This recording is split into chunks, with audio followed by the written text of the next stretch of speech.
All right, guys. So Buffalo wins 35-23. No surprise here.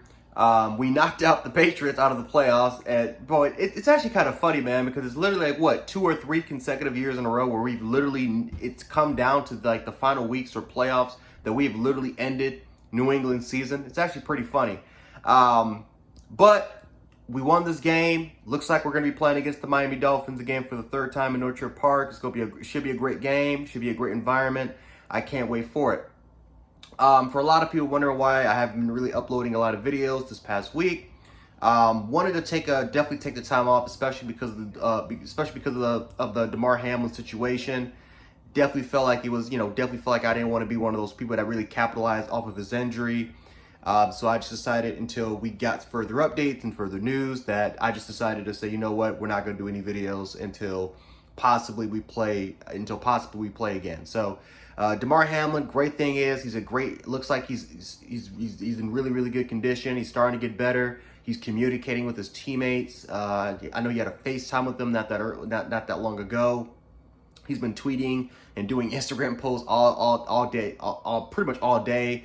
So that's a phenomenal sign that Damar Hamlin is gonna be all right, and that's awesome to see. Because tell you, man, when I saw that injury, I was like, I'm thinking to myself, that's just a regular injury, and then all of a sudden when they said they had to perform CPR on him, I'm like, dude, it felt like I was watching the Christian Eriksen incident, which if you guys don't watch soccer, you don't know what I'm talking about. But during the 2020 Euros, it was literally a very identical situation where Eriksen just collapsed on the field and they had to perform CPR on him live. I mean, it was a scary incident. It just felt like I was going through that again, and my emotions were high. And I'm not the most religious type. I'm not the biggest fan of, I'm not the guy that prays 24/7, man. But man, I mean, they got me on my knees praying, hoping that he was going to be okay. Which, like I said, man, I believe in the power of prayer. Definitely believe in, and man, it's indescribable what emotions that we all had to go through, not just Bills fans. But yeah, man, I'm just glad that he's okay. But back to this game. Start off a little rocky. Let's be honest here. We once again ran off or got away with the run game. I don't know why we went away from it. We decided to kind of throw on consecutive drives, which we had 3 and outs. Josh Allen did not play his best game today. Again, I know people are gonna look at the stats. They're gonna look at the 3 touchdowns. He did not play a great game, in my personal opinion. He played fine. He played okay for the most part, but did not have his best game. Ken Dorsey, very, very simplistic game plan. Receiving concepts were extremely just bland. I thought that for the most part, just situational moments or game management situations, once again, continues to kind of kill this team a little bit. Gabe Davis, I felt like for the most part was Gabe Davis has got to be. I don't know. Like I don't know. Listen, I'm not saying that his job needs to be taken away next year, man. But I swear, I mean, Gabe Davis has been hot. Was extremely hot the first 5 games of the season. And then all of a sudden it's just been up and down with him all year round. And listen, it can't just be Stephon Diggs and Dawson Knox on occasion, but it just can't be Stephon Diggs. We need a number 2 guy. We need that number 2 guy in Gabe Davis to really step up for us, because otherwise we're not going to go that far, right? We're in the playoffs. It's playoff mode now. Teams, especially the Dolphins, who's now going to be, this is their 3rd time playing against us. They have a phenomenal familiarity of really having success against our team once in a while. Listen, we got to get it going. So Gabe Davis, please get your head out your ass. Let's get it going, brother. Offensive line was okay for the most part. Defensively, I would say the same thing. I mean, like I said, we capitalized off of turnovers. We have 3 turnovers this game. We capitalized off of mistakes. But it was kind of an up and down performance for us. I thought that our run defense wasn't that great. As far as, I mean, we missed opportunities.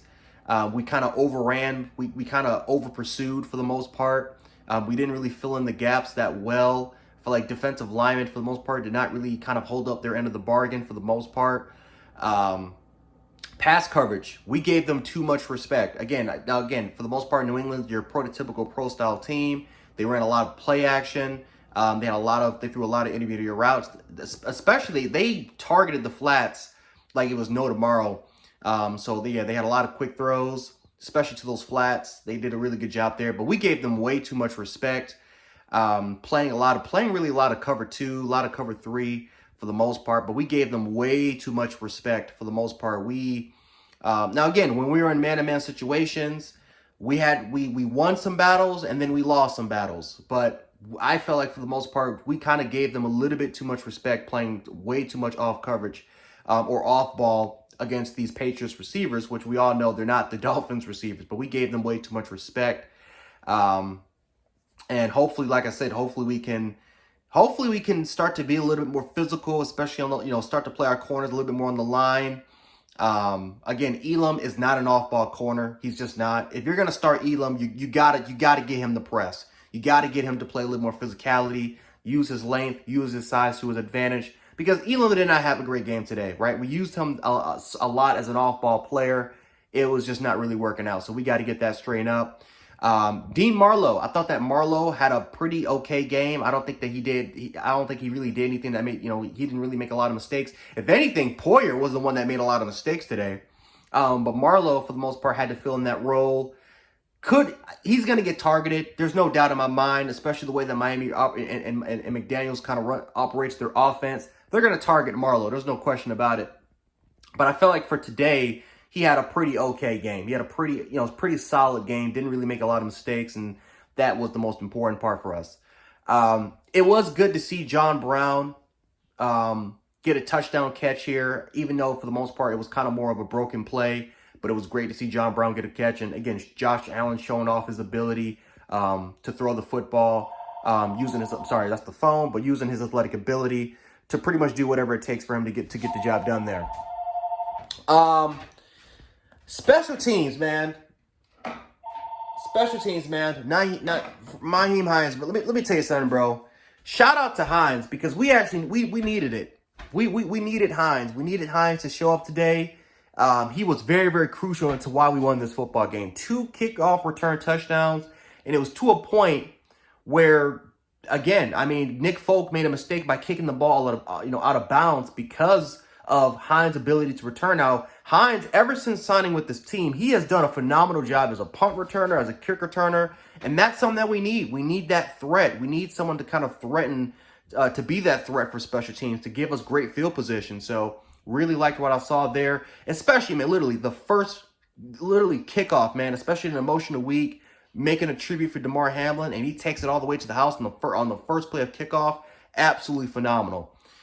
We did make a special teams blunder. Tywin Jones gave New England the ball back. Luckily, though, we were able to get a turnover and pretty much resulted in no points. But wasn't our finest game. It wasn't our cleanest game. But it is what it is. We got the W. We got the W at the end of the day. We secured the number 2 seed. We have home field advantage.